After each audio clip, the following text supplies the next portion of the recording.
Elevated বড় যেটা ইয়ার থেকে কারওয়ান বাজারে কারওয়ান বাজার থেকে উত্তরে এসে নামছে।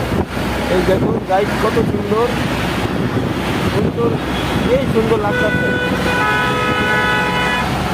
সুন্দর সুন্দর বিমানবন্দরের সামনে দিয়ে যাওয়া এত সুন্দর লাগে। কিন্তু একটাই সমস্যা, বিমানবন্দরের ভিতরে প্রবেশ করতে পারি না। প্রবেশ করতে হলে বিদেশ যাওয়া লাগবে, কিংবা কেউ যদি আমার যদি কেউ যায় কিংবা আসে তাহলে আমি দেখতে পারবো।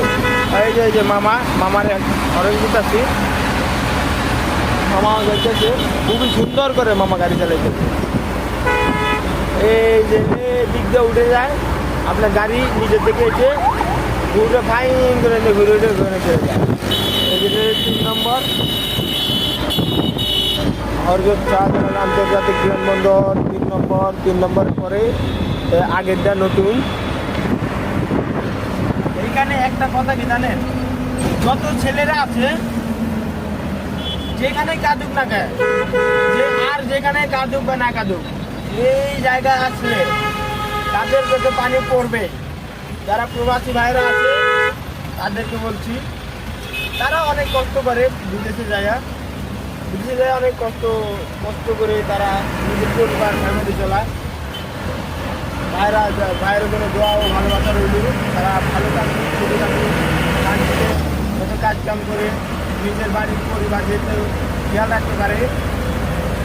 এইখানে আসলে তাদের কান্না বের হবেই। এইখানে মিস নাই কারো। ওই দেখেন পুরো একেবারে গাড়ি আছে, কত অনেক প্রবাসী, অনেক বিদেশে যাওয়া আসা। ওই যে বিমান দেখেন, ওই যে বিমান প্লেন, ওইখানে আরও আছে সামনে ভিতরে। এখান থেকে তো দেখানো যাচ্ছে না, এখান থেকে এই পর্যন্তই। তো যারা প্রবাসে যায় তারাই একমাত্র ভালো জানে দুঃখ কাকে বলে। বাংলাদেশে তো আমরা থাকি, আমরা তো প্রবাসে যাই না, আমরা কোনো জায়গায়। যারা প্রবাসী তারা অনেক কষ্ট করে, অনেক পরিশ্রম করে, বাংলাদেশে টাকা পয়সা পাঠায়, তারপরে রেমিটেন্স আছে, যার কারণে বাংলাদেশ চলে। প্রবাসী ভাইদের এখান থেকেই কান্না চলে আসে। তো যাইতেছি, তো ভাইরা ভালো থাকবেন। যদি কোনো ভুল কথা বলে থাকি মাফ করবেন।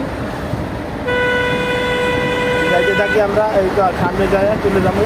ওকে, আমার ব্লগ এই পর্যন্তই। সবাই ভালো থাকবেন। আসসালামু আলাইকুম ওয়া রাহমাতুল্লাহি ওয়া বারাকাতুহু।